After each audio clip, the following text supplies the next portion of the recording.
"I don't care who you think you are. Get out of my store right now, or I'll call security to have you thrown out." That voice echoed through the opulent space of the Beverly Hills jewelry boutique as Jessica Carter, a 42-year-old black woman, stood facing the store manager, Rebecca Wilson. Jessica's hands clenched slightly as she fought to stay calm. Her eyes flashed with such fierce intensity that the entire store fell silent. In that gaze was the restrained power of a woman who had been pushed to her limit countless times, the resilience of someone who had repeatedly confronted bias. Rebecca's face flushed with anger as she grabbed her phone. "I'll call the police. You look like a thief and ought to be arrested on the spot." But Jessica was quicker. She reached into her purse, pulling out her own phone with steady hands and a fearless look in her eyes. "Go ahead and call them. But first, let me make a call of my own." Little did Rebecca, the manager, know that this moment would mark the beginning of her downfall. The moment the true identity of the woman she'd just humiliated would be revealed to everyone. That morning, Jessica Carter, 42, dignified yet unassuming, parked her beat-up Toyota on the curb. All she carried was a worn silver bracelet, the only keepsake left from her late grandmother. No one inside Diamond Luxe suspected that this woman, no fur coat, no designer handbag, no entourage, would step into the breathtaking luxury of their flagship Beverly Hills store. The moment the automatic doors closed behind Jessica, the quiet hum of the showroom was pierced by the presence of this unfamiliar customer. From the central display case, Rebecca Wilson, white, blonde hair perfectly coiffed, clad in a sharp designer suit, glanced over coolly through the glass. There was no greeting, no polite smile, only a cold, scrutinizing stare. Rebecca approached, stopping a few steps away, maintaining an invisible line of separation. "I don't care who you are," Rebecca said, each word dripping with authority and challenge. "If you're not here for a specific reason, you need to leave right now. Otherwise, I'll have security escort you out." Her icy proclamation cut through the air like a knife. The other customers, a well-to-do white couple, a glamorous older woman, peeked over in stunned curiosity. Jessica tightened her grip on her silver bracelet, her expression calm but with a flicker of contained rage deep in her eyes. She understood this kind of treatment all too well. The looks, the attitude, the veiled insults aimed at her self-worth and dignity. But this time, she hadn't come to endure it, and she was no longer the young woman who once trembled and left in silence. The air in Diamond Luxe grew heavy, as if waiting for a tiny spark to ignite. Rebecca's arrogance clashed with Jessica's composed strength, turning the luxurious showroom into a battleground between two women, one wielding a false authority built on prejudice, the other standing firm with genuine dignity, honed by hard-earned experience. In that moment, everything began to shift.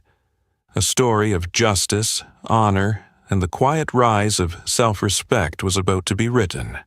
Right here, where Jessica had once been deemed an outsider, someone who didn't belong. Amid that tense atmosphere, Jessica Carter stood silently, her deep-set eyes unwavering in the face of Rebecca Wilson's cold demeanor and false authority.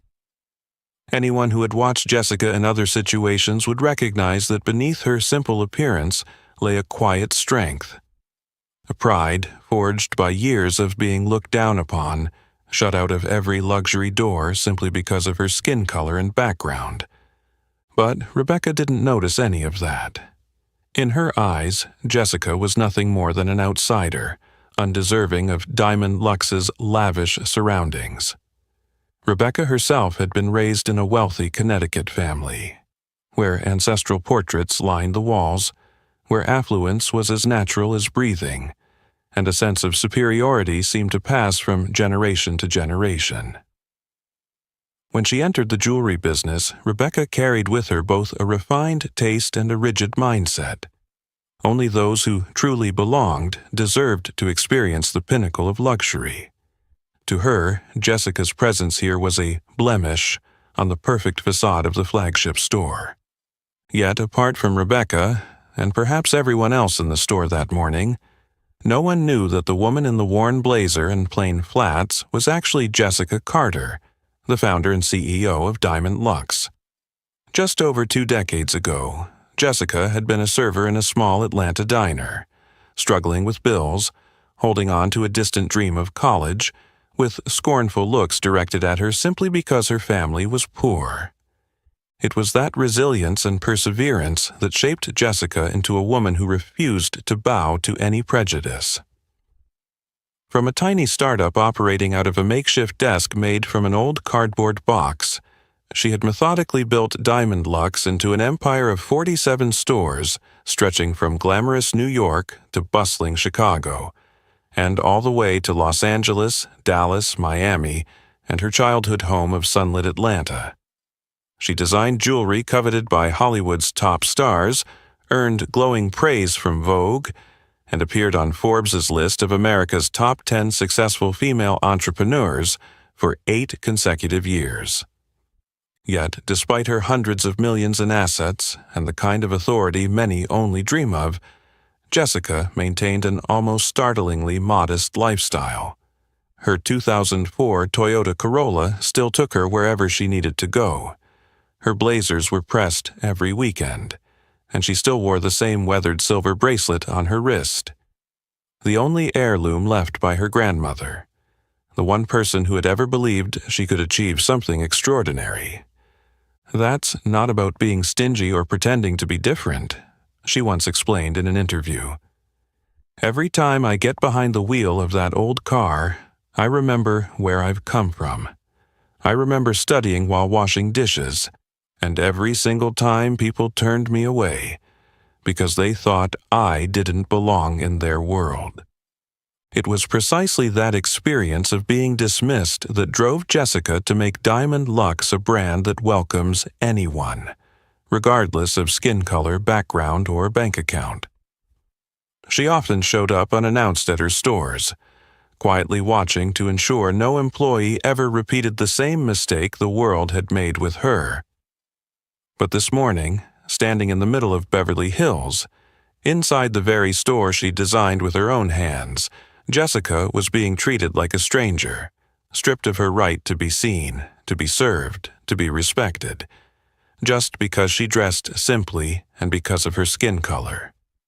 Rebecca, in her impeccably tailored suit, had no idea she was repeating the same cruel prejudices Jessica had spent her life fighting to eradicate.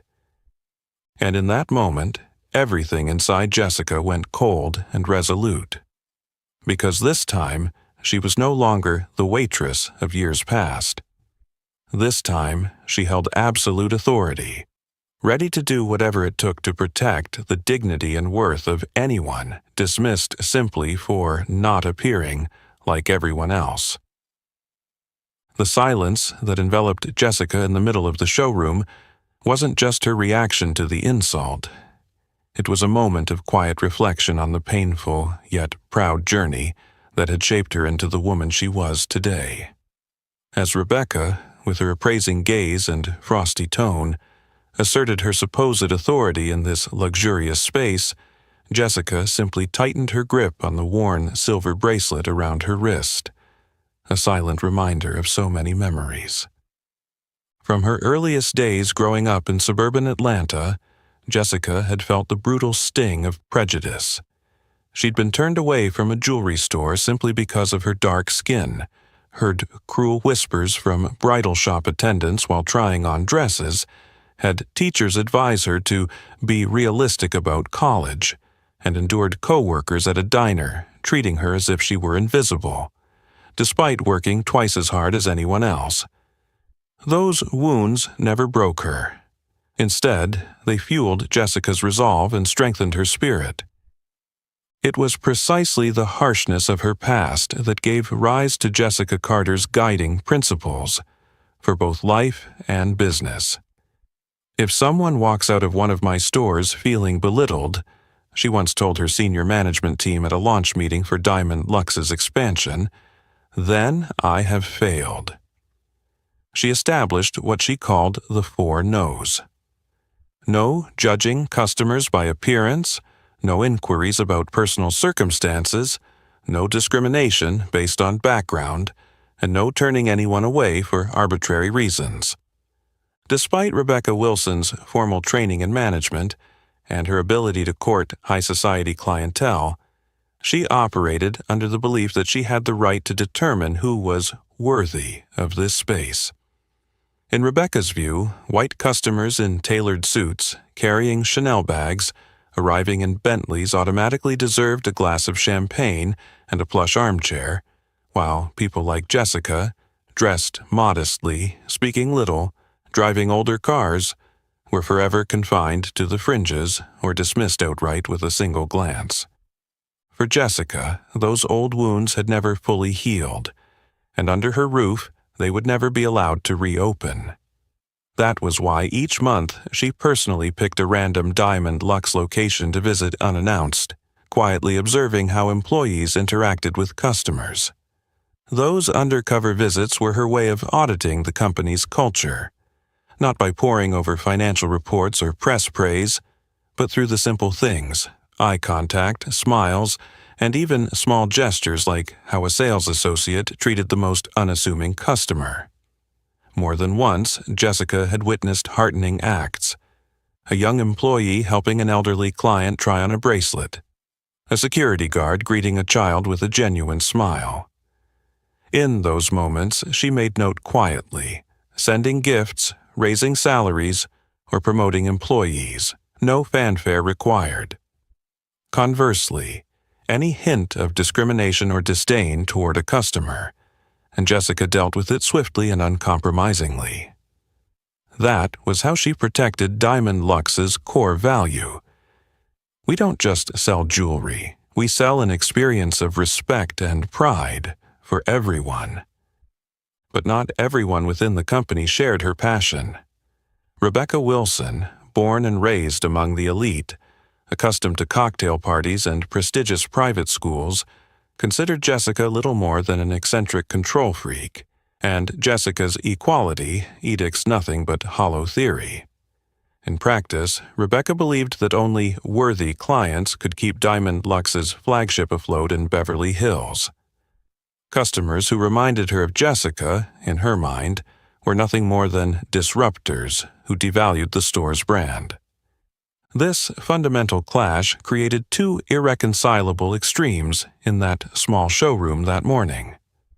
On one side stood Jessica, the woman who had risen from suffering, determined to protect each customer's dignity.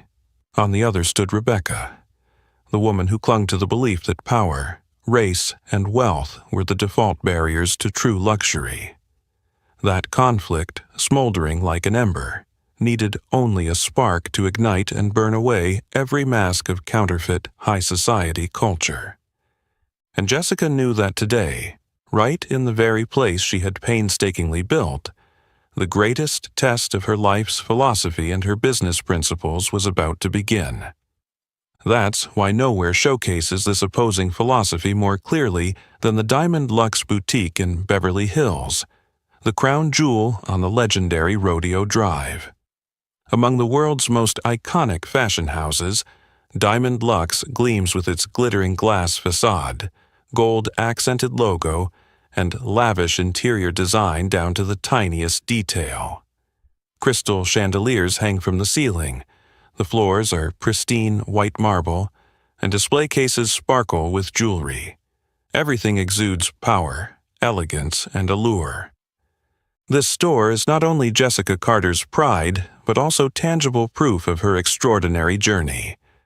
Once denied entry at the door, she now stands as the founder of a sanctuary of recognition and respect. Diamond Luxe on Rodeo Drive doesn't just serve Los Angeles' wealthiest clientele.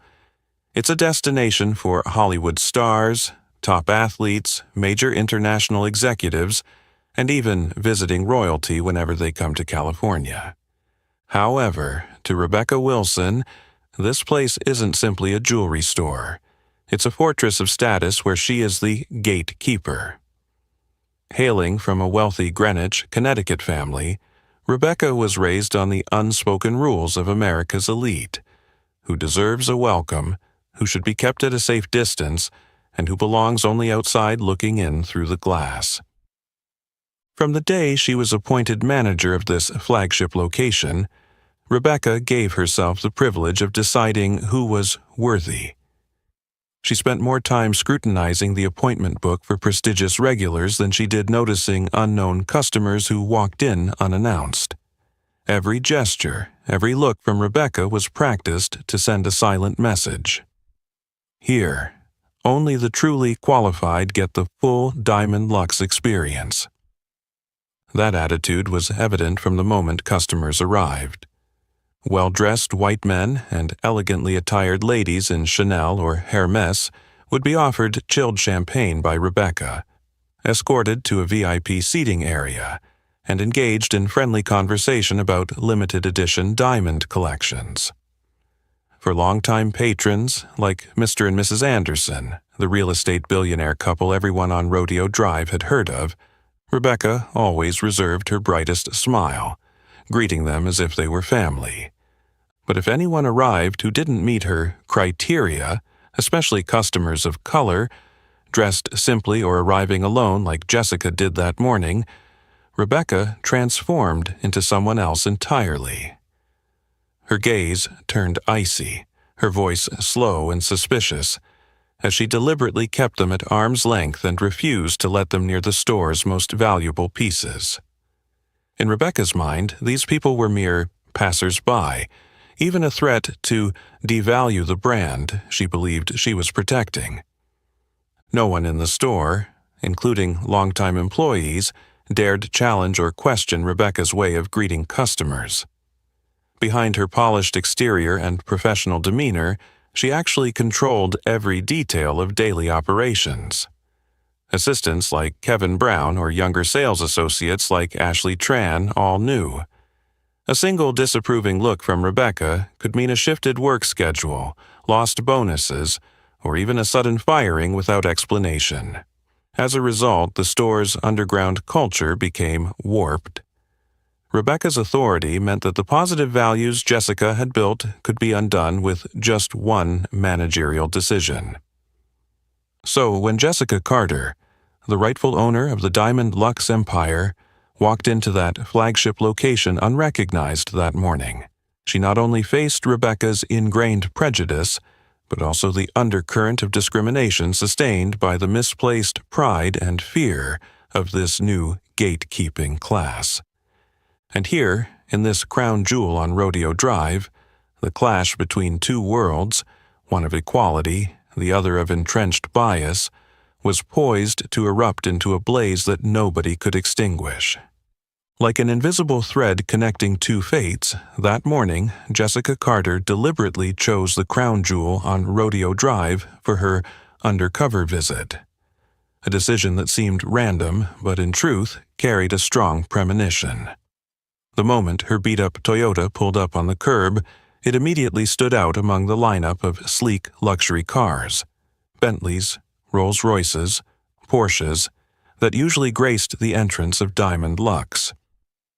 Stepping through the automatic glass doors, Jessica immediately felt the cold blast of the air conditioning mingled with the chill emanating from scrutinizing eyes. No one noticed her smoothing down the lapel of her jacket or the barely perceptible touch of her hand on that weathered silver bracelet. Everyone only saw a casually dressed woman of color who looked out of place in this world of opulence. Rebecca Wilson, who had been standing nearby conversing with a regular client, almost instantly fixed her sharp gaze on Jessica. In that instant, from that single look came all the judgments and prejudices. Someone who does not belong here. Jessica stayed calm and gently made her way to the central display case. There, the Aurora collection, Diamond Luxe's pride and joy, shone brilliantly under custom-designed lighting. Each piece cradled in a deep purple velvet box, glittering with some of the world's rarest diamonds. Aurora was not only the brand's most expensive collection, but also a symbol of the pinnacle of craftsmanship. Featuring a necklace worth $1.5 million that had graced the necks of leading actresses on Oscar, Cannes, and Met Gala red carpets. "Excuse me, I'd like to see the Aurora collection," Jessica said in a soft yet firm voice, her eyes betraying the understanding of someone who had been immersed in the jewelry world for years. Rebecca paused for a moment. Her polite smile vanished the instant she heard that request. She cast Jessica another look from head to toe, then tried to mask her embarrassment with a tone that was both condescending and dismissive. "Aurora is our store's top-tier collection. Each piece is priced in the hundreds of thousands to even millions of dollars. Normally, we only show it to customers who have appointments or a special letter of introduction." Rebecca's voice dropped, as if reminding Jessica of her place without saying it outright. Jessica didn't respond with frustration. She simply smiled and replied with rare composure. "I understand the value of Aurora. I genuinely want to admire it." Still, Rebecca refused to relent in her attempt to keep the doors closed. She pivoted, deliberately changing the subject and suggesting some more affordable bracelets, implicitly implying that Jessica should not even dream of those expensive masterpieces behind the glass. Jessica's unwavering determination faced off directly against Rebecca's quiet, ingrained conservatism, like two countercurrents on the verge of colliding. Meanwhile, the store's employees began to watch surreptitiously. Kevin, the young assistant manager seated behind the register, furrowed his brow at Rebecca's sudden change in demeanor. Ashley Tran, the petite sales associate of Asian descent, instinctively tightened her grip on her notepad. She knew full well that if this had been any other customer, especially a wealthy white patron, Rebecca would have personally unlocked the safe and brought out diamonds with utmost reverence. But this morning, in Rebecca's eyes, Aurora had to be protected from unworthy people. Indeed, every motion Rebecca made, sliding her keys into the display case lock, was deliberate and slow, her eyes never leaving Jessica for a second, as though she were facing some latent threat rather than a genuine customer. This was no longer just safeguarding assets. It was defending the invisible barrier Rebecca had erected the moment she was appointed manager of this store. And in that perfectly lit showroom, a silent examination of self-worth, prejudice, and covert power had begun, waiting only for the first misstep or word out of place to ignite. No one realized that in that moment, amid flawless diamonds, a hidden wave of inequality had begun to stir, promising to shatter the calm of this crown jewel on Rodeo Drive. Rebecca Wilson finally relented and inserted the key into the lock, her normally confident hands deliberately slow, as if she were weighing some unseen threat rather than simply serving a customer. Every movement she made radiated excessive caution, and in the sideways glance she cast at Jessica was a blatant note of suspicion. In that moment, the space around the Aurora display case felt reduced to only two women, one exuding a covert, challenging authority, the other hiding unease behind a professional facade. "I'll repeat," Rebecca emphasized, each word like an icy blade. "The Aurora collection consists entirely of one-of-a-kind, extremely expensive designs. Customers are generally not allowed to approach it without documentation proving their financial capacity or a history of purchases here." Her statement carried not only clear discrimination but also an implicit denial of Jessica's right to appreciate beauty or make selections, simply because Jessica didn't fit the type of customer Rebecca assumed. As she spoke, Rebecca continued to eye Jessica from head to toe, unable to hide her doubt and disdain. Sharp, probing questions slipped out amid a forced, condescending smile. "Do you want to view it for reference, or do you actually intend to buy something? If you plan to purchase, I'll need to verify your account or credit card. This collection isn't suitable for just anyone. You understand that, right?" Jessica responded with patience, her every word calm, but her eyes betrayed both disappointment and tightly restrained anger. She didn't directly address her financial means. Instead, she focused on professional questions about materials and craftsmanship. Jessica's questions were so precise and knowledgeable that Rebecca appeared momentarily flustered, yet, rather than soften her attitude, she grew even more guarded, hiding her discomfort behind unnecessary movements and polite but pointed language. Just then, the doorbell chimed. A familiar white couple, Mr. and Mrs. Anderson, Diamond Luxe's VIP clients, stepped in under the radiant sunlight from outside. Rebecca instantly transformed. Her face brightened, her voice softened, and she released her grip on the Aurora display's key to hurry over to the honored guests. "Welcome, Mr. and Mrs. Anderson. It's truly an honor to host you today. Is this your wedding anniversary? I'll have champagne ready right away." Rebecca's beaming smile stayed on her face the whole way as she walked away from Jessica, leaving her standing alone beside the half-unlocked display case. Jessica's presence reduced to mere background scenery for the grand reception. In the eyes of the young employees, the injustice was painfully obvious, yet no one dared to speak up or intervene. Rebecca gently pulled out a chair for the Andersons, guiding them through each diamond with the dedication of a consummate host, while Jessica quietly waited, ignored and unattended, like a blade driven deep into the principles Diamond Luxe once proudly claimed to uphold. Jessica didn't turn to leave, nor did she break the store's outwardly peaceful atmosphere. She chose silence, letting each passing second serve as undeniable proof of the invisible power Rebecca wielded.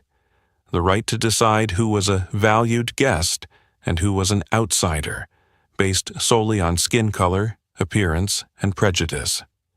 Yet behind that silence, a storm was gathering inside Jessica, ready to tear away every hypocritical mask of high society on Rodeo Drive. Time passed heavily amid the luxury sounds, the soft strains of classical music, the gentle clink of glasses from the VIP table, and the warm glow reflecting off the meticulously cut diamonds.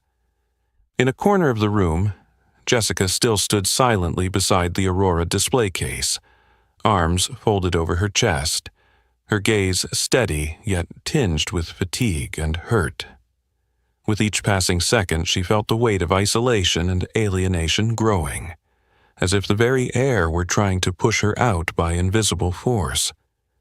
Nearly 15 minutes went by, and Rebecca remained cheerfully engaged in conversation with Mr. and Mrs. Anderson, endlessly praising their taste and describing each gemstone in a voice as smooth and persuasive as silk. Occasionally, she shot a sideways glance at Jessica, but those looks only grew colder, as if to emphasize that this woman of color was not worthy to intrude on the space reserved for the deserving. Finally, when the Andersons had selected a few pieces and were offered their second glass of champagne, Jessica decided to step forward and speak politely. "Excuse me, I'm still interested in that Aurora necklace. I would like to buy it today." Her words came softly, but carried the weight of a pride pushed to its limit. The atmosphere seemed to pause for a moment. Both Rebecca and the VIP customers reflexively turned their eyes toward her. Rebecca startled briefly, but quickly regained her haughty composure. She gave a thin smile, her eyes filled with biting irony, then shrugged. "That necklace is priced at $350,000. I will need you to provide proof of financial capability, either a high-limit credit card or a bank confirmation letter.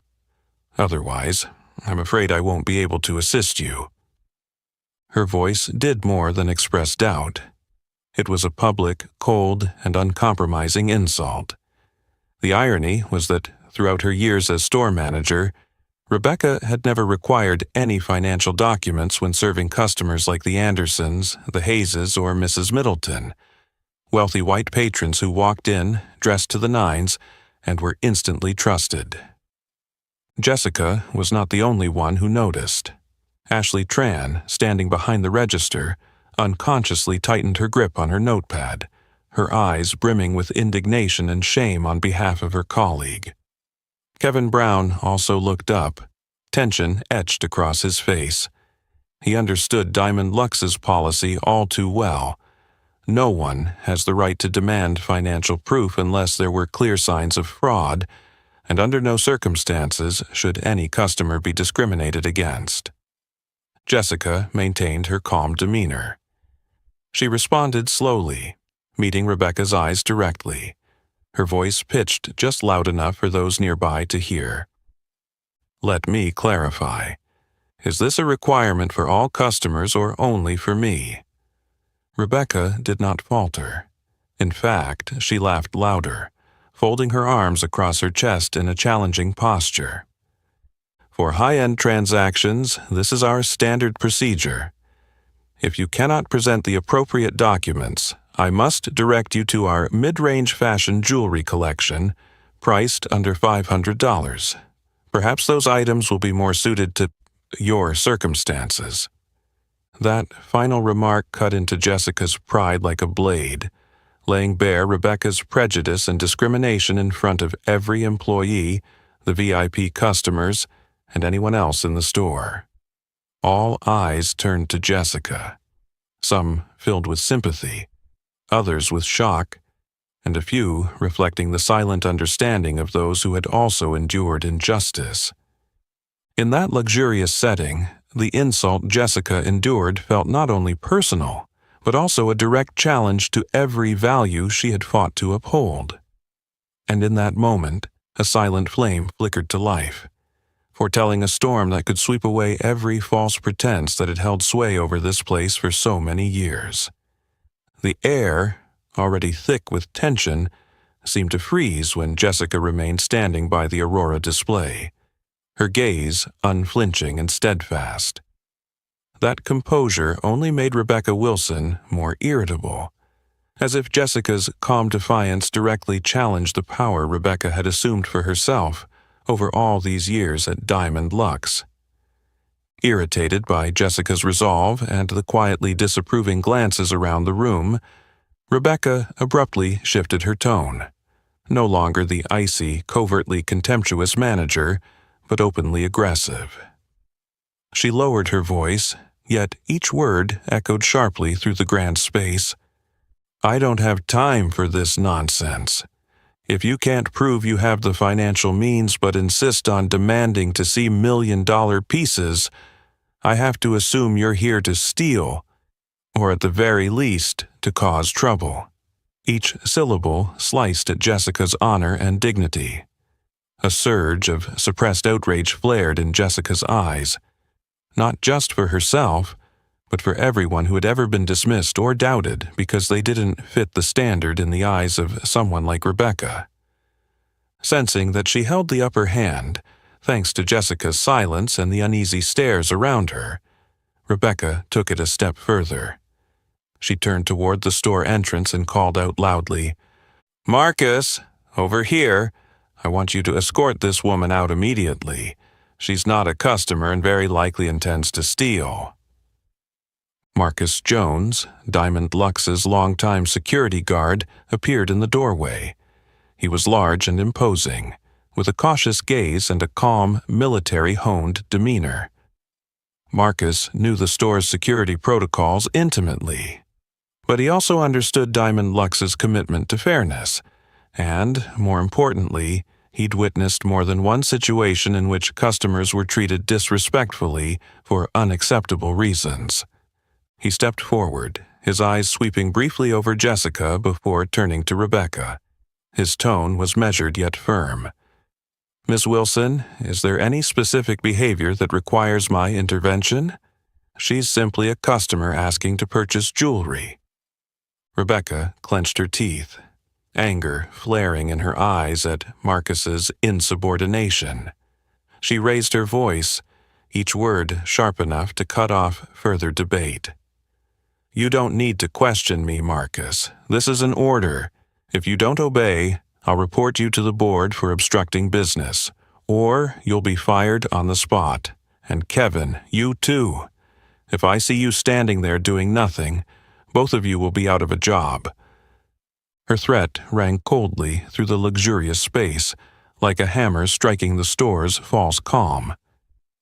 Kevin Brown, the young assistant manager who'd been watching anxiously, faltered for a moment. He glanced at Marcus, then at Jessica, torn between his conscience and his fear of losing his job. Marcus, however, did not avert his eyes from Jessica. He gave her a slight nod, barely noticeable, but full of sympathy, and a silent promise that he would not allow this injustice to continue, if there was any way he could stop it. The entire store seemed to hold its breath. Everyone, staff and curious customers alike, sensed they were witnessing Rebecca deliberately crossing an ethical line, moving from discreet discrimination to overt insult, from false authority to blatant abuse of power, all to satisfy her own prejudice and protect her ego. Jessica remained motionless, but her expression hardened. She understood that this moment was bigger than herself. It was a crucial test of the brand's honor and the principle of fairness she had worked so hard to build. And in that chilling silence of isolation, she chose to stand her ground rather than back down, ready to confront the storm Rebecca had just unleashed in the heart of Rodeo Drive. While the entire store seemed frozen by Rebecca's insulting words and abuse of authority, Jessica Carter remained standing tall, utterly composed, her eyes shining with the resilience of someone who had endured the harshest injustices. She did not react with anger or raised voice, nor did she bow or retreat. Rather, her chilling calmness became a silent power, causing every sound around her to falter. Jessica's hand gently touched the silver bracelet on her wrist, then quietly drew her phone from her blazer pocket. Her movements were soft yet decisive, as if this moment had been long anticipated. Under the stark white lights, her phone's screen glowed in her hand, prompting every eye in the store to focus on the woman who had just been humiliated, yet still carried herself like a true leader. Rebecca hesitated for an instant, her face shifting from anger to worry and then confusion.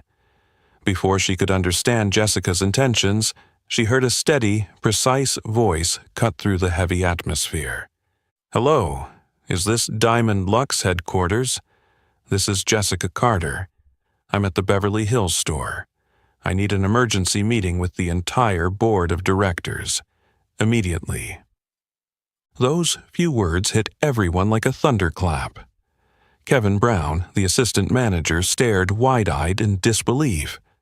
Ashley Tran, at the cashier's desk, fell silent, her lips trembling as she recalled seeing Jessica's photo in last month's internal email. Marcus Jones, the security guard, clenched his fist, blinking as if to confirm he hadn't misheard.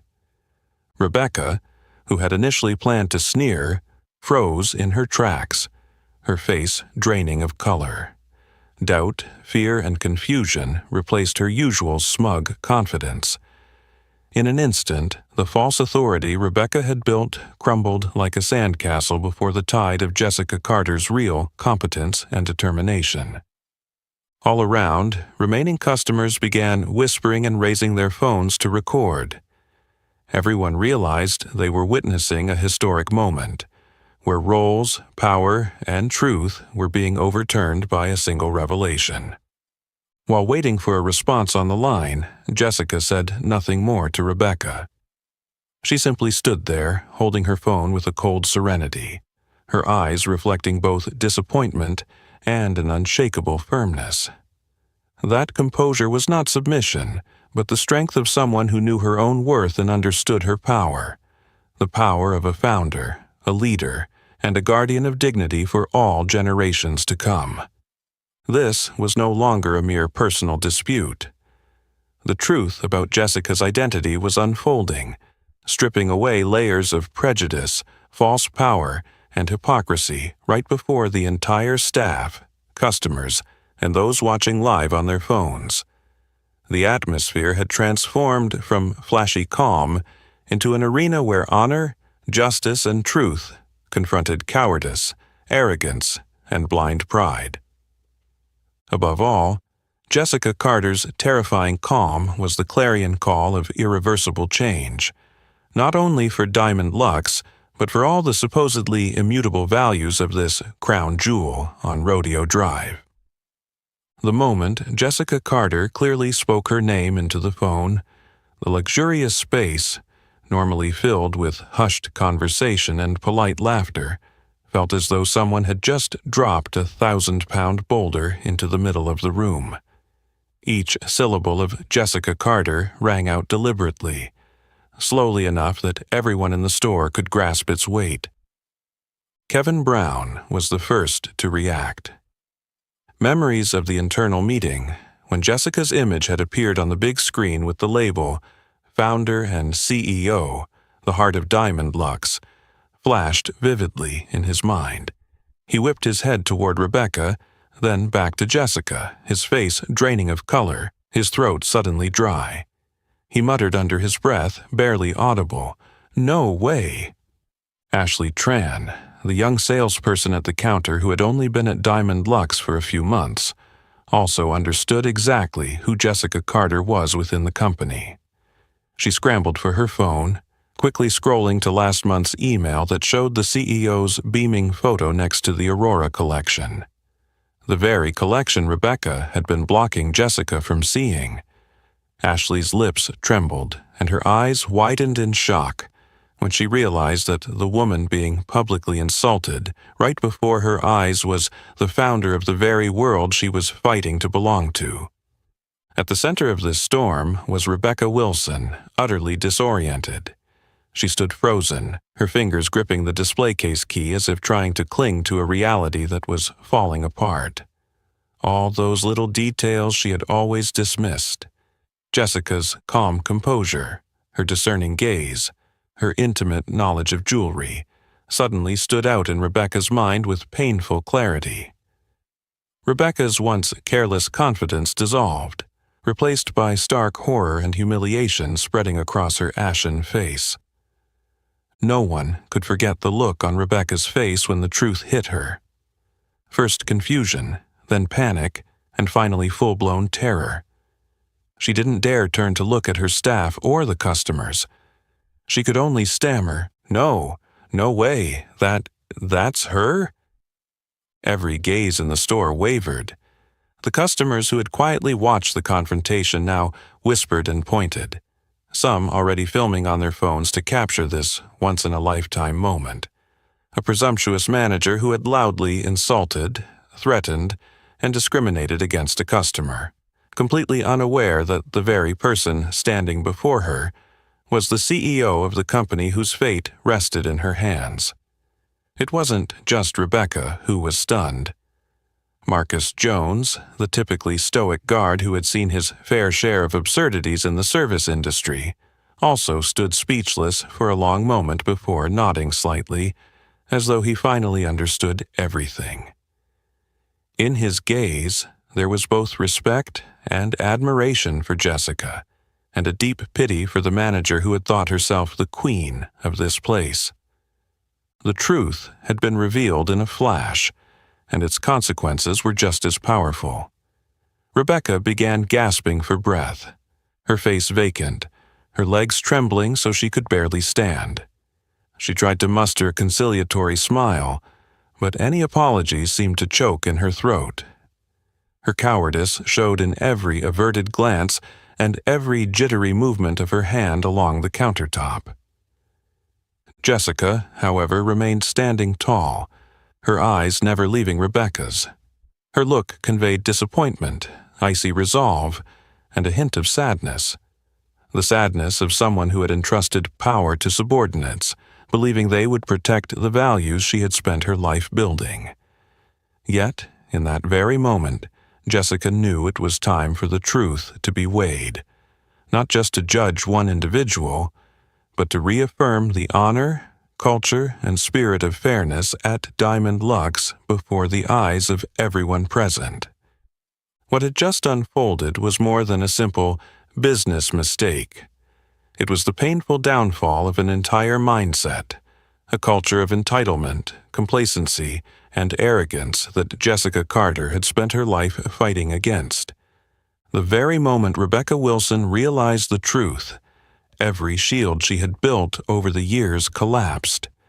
In a matter of seconds, the woman who once wielded absolute power on Rodeo Drive became nothing more than a lost soul within her own kingdom. Her arrogance and pride shattered without a trace. Rebecca staggered backward toward the wall, her trembling fingers still clutching the display case key as if trying to anchor herself to a crumbling reality. All eyes in the store turned to her, looks that combined pity, embarrassment, and a cold judgment. The feeling of being stripped bare, exposed in front of employees, customers, and the countless phones silently recording everything, must have felt like an unending nightmare. And then, Rebecca could no longer maintain her facade. She burst into tears, each ragged sob echoing through a space normally reserved for soft, genteel conversation. Her expensive makeup streaked down in ugly lines across a face that usually appeared flawless. Please, Miss Carter, I didn't know. I truly didn't know. If I had realized, I would never have. Please give me another chance. I have a family. I have a young child. I took this job because of the pressure, because I wanted to protect the store's reputation. Rebecca's broken voice tumbled out like waves crashing on a desperate shore. She clung to a last scrap of compassion from Jessica and from everyone else watching. Each excuse only deepened her despair, invoking her children, her financial burdens, the sleepless nights spent worrying about the brand's image. But Jessica Carter stood her ground, her expression unmoved. The cold resolve on her face was not cruelty. It was the strength of someone who had suffered and understood the damage that prejudice and blind authority inflict on so many. She looked at Rebecca, no longer a powerful manager but just another flawed human being, in the eyes of a leader, the founder of an empire built on fairness and respect. Rebecca, there's no need to make excuses. There are cameras here, there are employees, there are customers. Everything has been recorded. You didn't just insult me. You insulted the very core values that Diamond Luxe represents. No one forced you to do this. That was a choice reflecting your own mindset and character. Jessica's voice was steady but as sharp as steel, completely unmoved by the tears and pleas. She wasn't speaking only to Rebecca. She was speaking to every employee, every customer, and to the outside world, declaring that at Diamond Luxe, not a single person, even the one with the greatest power, stands above the collective moral code. Rebecca continued to plead, tears streaming down her cheeks as she dropped to her knees in supplication. I will change. I will take classes on equality and proper conduct. Just give me one more chance. But Jessica shook her head, her gaze extinguishing every last flicker of hope. You had hundreds of chances every day, every time you treated a customer with prejudice and contempt. No one is born perfect, but everyone has the right to choose not to hurt others. Today, you chose to inflict pain with the authority you were given. The store fell into a suffocating silence. Rebecca's tears no longer moved anyone.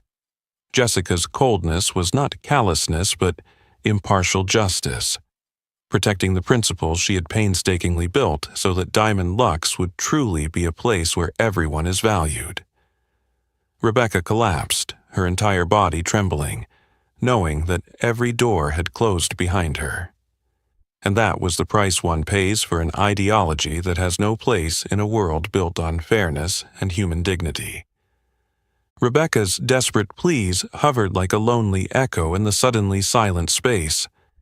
Jessica Carter stood before her, her expression no longer icy but resolute, tinged with pity for those entrusted with upholding Diamond Luxe's honor, only to shatter it with ingrained prejudice.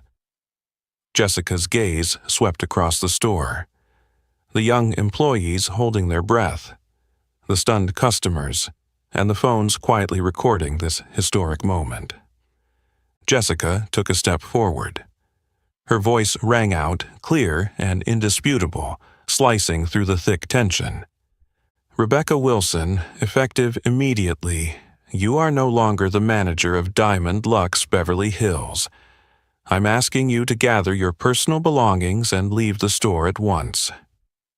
That declaration wasn't a spur-of-the-moment decision, but the culmination of ongoing observation, evaluation, and many prior chances for redemption. Jessica didn't need to shout or rail. Her authority came from sincerity, a reputation built over 20 years, and the trust the entire company had placed in her hands. Rebecca collapsed to her knees, tears streaming down her face as she clawed desperately at any excuse, her voice breaking into fragments.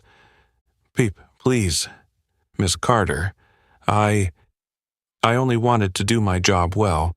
I gave it my all. I was afraid unworthy customers would damage the store's reputation. Please, just give me one more chance." But Jessica shook her head, refusing to offer any false hope.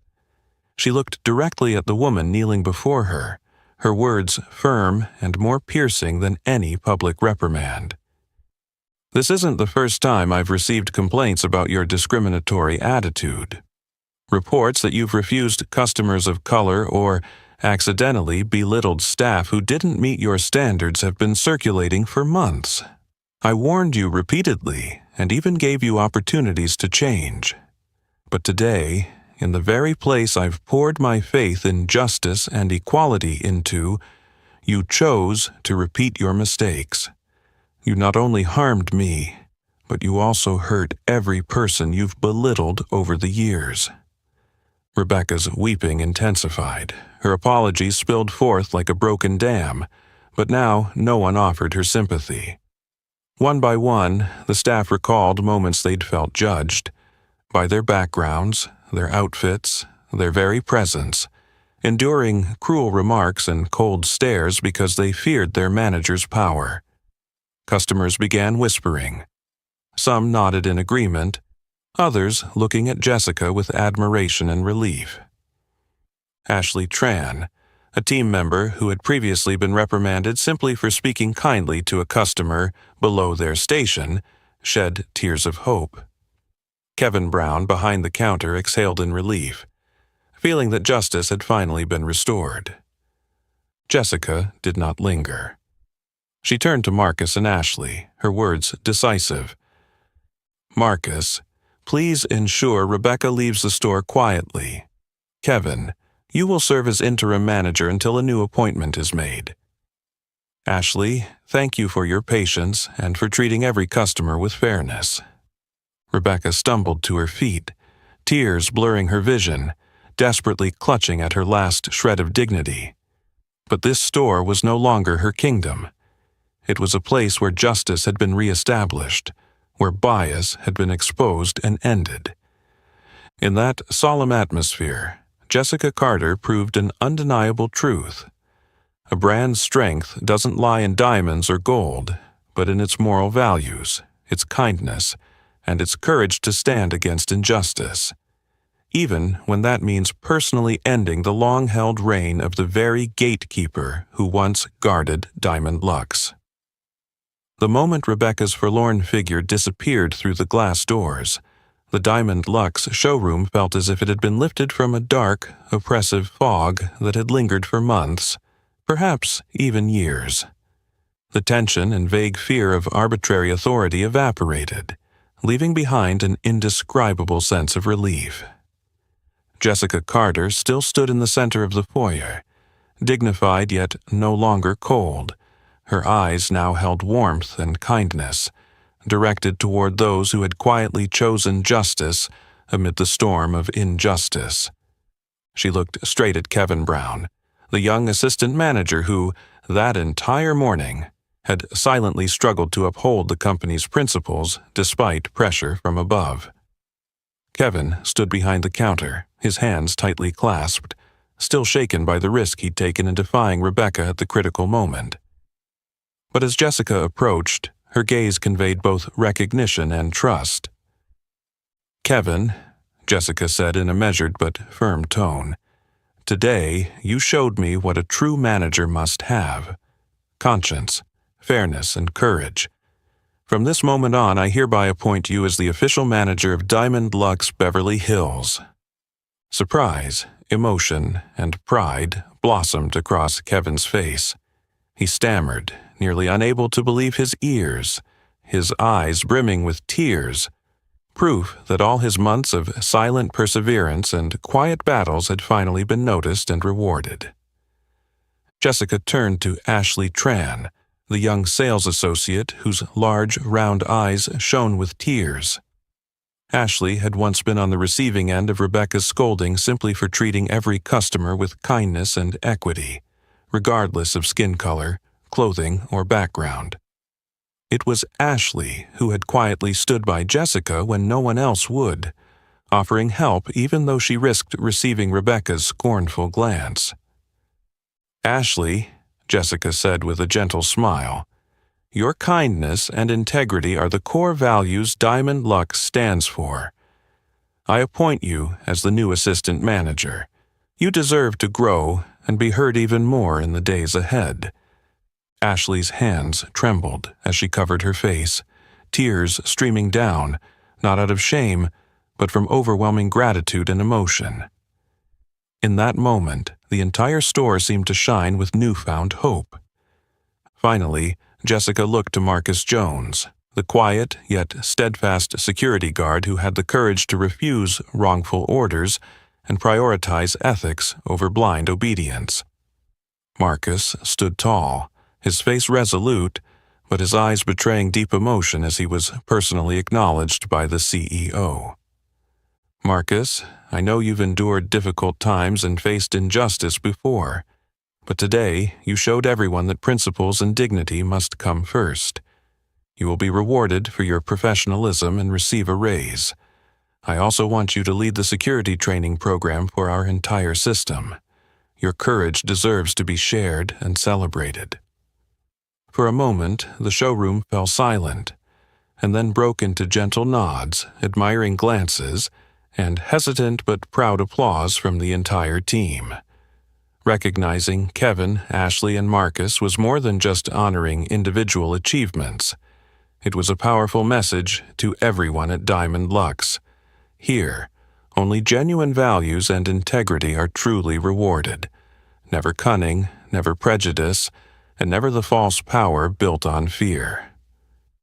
Jessica quietly surveyed the showroom, her heart swelling with faith that, from the simplest acts, speaking fairly, offering an empathetic look, and having the courage to stand for what's right, Diamond Luxe would forever remain the shining jewel of justice and human dignity on the proud avenue of Rodeo Drive. The jubilation, gratitude, and newly reborn sense of faith in the air at Diamond Luxe hadn't yet had a chance to settle when, outside, public reaction erupted. Videos recorded by customers, capturing Rebecca Wilson's open denigration of Jessica Carter and Jessica's calm declaration of identity before firing the manager on the spot, spread swiftly across social media. Within just a few hours, the name Diamond Luxe appeared on countless news sites, accompanied by comments of shock, outrage, and admiration for the way the black female CEO handled the situation so authoritatively. Faced with intense media scrutiny, Jessica Carter did not shy away. Right there in the Beverly Hills storefront, Diamond Luxe's crown jewel, the very place where the undercurrent of bias had just been swept away, she proactively arranged a small press conference, inviting all staff, customers, and media representatives to bear witness. Dressed in a simple navy blazer, Jessica appeared without a hint of pretense, her face radiating the quiet confidence, strength, and authority that only those who have weathered both storms and triumphs can possess. Behind her stood the Aurora display counter, now restored to an orderly state. Newly rewarded employees flanked her, chins lifted in pride and trust. Jessica did not speak with flowery rhetoric. She began instead by recounting her experience from earlier that morning. "I built Diamond Luxe to be a place where everyone is respected, regardless of background, skin color, or appearance. But today, in the very place I carefully cultivated, I witnessed a painful truth. Prejudice still lingers, even under this roof I love." Her gaze swept over everyone in the room, pausing on the lenses of cameras aimed at her. "We apologize to every customer who has ever been turned away, who has ever felt they did not belong in any Diamond Luxe store. I want you to know this will never happen again. We do not merely sell jewelry, we sell faith, fairness, and the right to be yourself." A reporter shouted, "What do you believe is Diamond Luxe's most distinctive value, Miss Carter?" Jessica smiled, meeting the question head-on. "True value is not in the most precious diamond, but in how we treat one another. I would rather keep an unsold gem than sell someone's dignity, and if I must choose between profit and ethics, I will choose ethics, because that is the only foundation for a lasting empire." Every word Jessica spoke was definitive and powerful, leaving an impression not only on the customers and staff present, but also on all who watched the video feed. On social media, positive comments flooded in. A lesson in genuine leadership. Diamond Luxe deserves to be the new symbol of justice and respect. A bold, uncompromising stand against injustice. I'm going to shop there to show my support. Inside the store, many employees who once felt insignificant or fearful under Rebecca's authority now looked at Jessica with genuine gratitude. Kevin, now promoted to manager, stepped forward to speak. "I used to think I was too small to change anything. But today, thanks to Ms. Carter, I understand. As long as someone dares to do what's right, everything can change." Jessica nodded, giving him a look of empathy and encouragement. She knew that it was not just Diamond Luxe that needed champions, but society at large. People needed to speak up and defend justice, even if doing so meant severing the safety net built on prejudice, self-interest, and fear. In front of cameras and every customer, Jessica Carter closed with a firm declaration. "I promise, at Diamond Luxe, no one will be left behind simply because they are different. We will thoroughly review our entire system, implement additional training on equality, and enforce stringent discipline for any discriminatory behavior. Fairness is not an option, it is a necessity." That afternoon, Diamond Luxe's Beverly Hills store ceased to be merely the stage for a confrontation. It became the emblem of a powerful transformation, one born from the courage to face truth, and from the heart of a woman who had once been underestimated but refused to let herself, or anyone else, lose their dignity. The press conference ended in solemn silence and admiring glances for Jessica Carter. As the last members of the media and customers left the store, the Diamond Luxe Beverly Hills showroom returned to its calm. But it was not the same as before. The oppressive haze of prejudice had lifted, replaced by a sense of relief and openness, as if the dust of time had finally been swept away from their hearts. Rebecca Wilson had departed, carrying her humiliation and regret, no longer just losing her job, but forced to confront the fact that her own attitude had destroyed everything she once took pride in. No one spoke harsh words to send her off. The price of arrogance, stubbornness, and bigotry can sometimes be utter isolation, with no one left to empathize. Jessica remained in the empty store, walking quietly from display case to display case. She straightened a velvet box in the Aurora showcase, arranged the chair Rebecca had been using for VIP guests, and neatly stacked brochures that had fallen to the floor. Those small actions, seemingly just tidying up, were actually Jessica's way of restoring order, fairness, and trust in a space that had been shaken by injustice. She did not rush to make sweeping decisions or use her power to exert authority.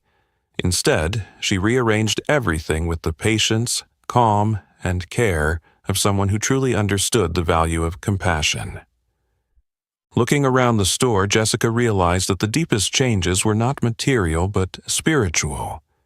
Kevin, now the manager, quietly watched over the staff, offering encouragement and support. Ashley, still emotional from her recent promotion, greeted each customer warmly, bringing genuine kindness to everyone she encountered. Marcus stood at the entrance, offering a courteous smile to every passerby, his eyes no longer wary, but filled with confidence and pride for having stood on the side of what was right. Jessica returned to the center of the showroom and placed her hand against the glass of the Aurora case. She admired not only the brilliant diamonds, but also her own reflection. A woman who rose from poverty, who had once been discriminated against, yet never allowed bitterness to turn into hatred. For her, today's events were more than a judicial reckoning. They were a reminder, to herself and to everyone else, that the greatest power a human can wield is not in giving orders, but in having the courage to protect another person's dignity, no matter the circumstances. Later that day, in a brief internal meeting, Jessica spoke softly to everyone. True success isn't measured by what you achieve at the top, but by how you treat others once you've arrived there. Never let power or achievement obscure your compassion and sense of fairness. Her words brought the room to a hush. Every staff member understood that, from this day forward, Diamond Luxe would no longer be just a jewelry store. It would be a home for noble values, a place where anyone could expect respect, support, and encouragement to overcome prejudice and fear, and to live in alignment with their own dignity. Outside, the late afternoon sun stretched down Rodeo Drive, casting long shadows of Jessica and her new teammates onto the gleaming pavement. Customers began to return, not only for the perfect jewels, but because they believed this was a place where anyone, regardless of background, truly belonged, where they would be heard and given a chance. When the final lights in the store went dark, Jessica lingered for a moment, gently closing the door, holding on to a quiet but unwavering belief that compassion, kindness, and justice would always form the strongest foundation for any success. Only then could every diamond truly symbolize value, and every person, no matter where they came from, shine brightly in this world. Jessica Carter's story and Diamond Luxe's transformation aren't just lessons about justice and the courage to confront prejudice. They are a reminder of the power of compassion and kindness in every environment, even the most lavish. After all, true greatness isn't measured in gold and diamonds, but in how we treat each other when power and prestige rest in our hands. What would you do if you were in Jessica's shoes? Would you stand up, forgive, or take a completely different approach? Leave your thoughts in the comments below. We'd love to hear your perspective. If you found this story inspiring, don't forget to click like, share it with friends, and subscribe so you won't miss our next touching, meaningful stories. Thank you for being with us.